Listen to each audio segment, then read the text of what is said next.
আল্লাহ এতদিন আপনার হুকুম পালন করি নাই, আল্লাহ শয়তানের ওয়াসওয়াসায় পড়ে করছি গো, আপনি মাফ করে দেন। চোখের পানিগুলো ছেড়ে দিয়া যদি আল্লাহর দরবারে আপনি দরখাস্ত করেন, আমার আল্লাহ বলেন বান্দারে যৌবনকালে যদি একবার ডাক দেস, আমি 70 বার বান্দা তোর ডাকে জবাব দিই।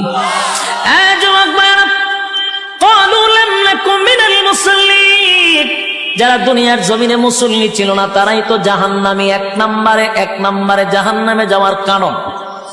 আল্লাহর নবী বলেন উম্মতেরারে হাশরের মাঠে যদি হিসাব হয়, আউয়ালু মা ইউহাসাবু বিহিল আবদু ইয়াউমাল কিয়ামাতিস সালাহ, কিয়ামতের ময়দানে সর্বপ্রথম হিসাবটা হবে নামাজে।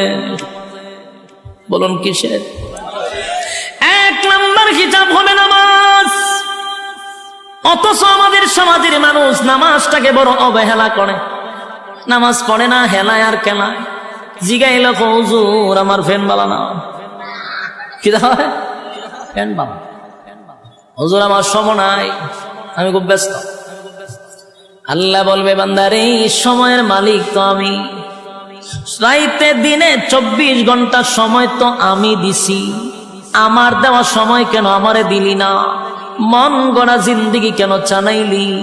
আমার দেওয়া সময় কেন আমারে দিলি না? ইমাম সাহেব মাদ্রাসার মুহতামিম যদি বলে আসেন না নামাজে যাই, উত্তর দেয় হুজুর সময় নাই।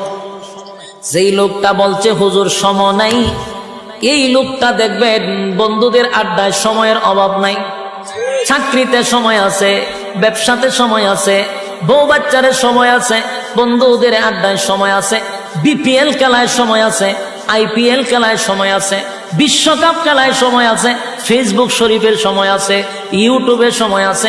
সময় নাই শুধু আল্লাহর বেলা। আল্লাহ বলে বাংলা শুন,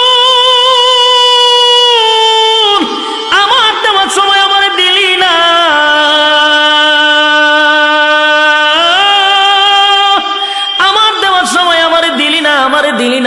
দিলি না।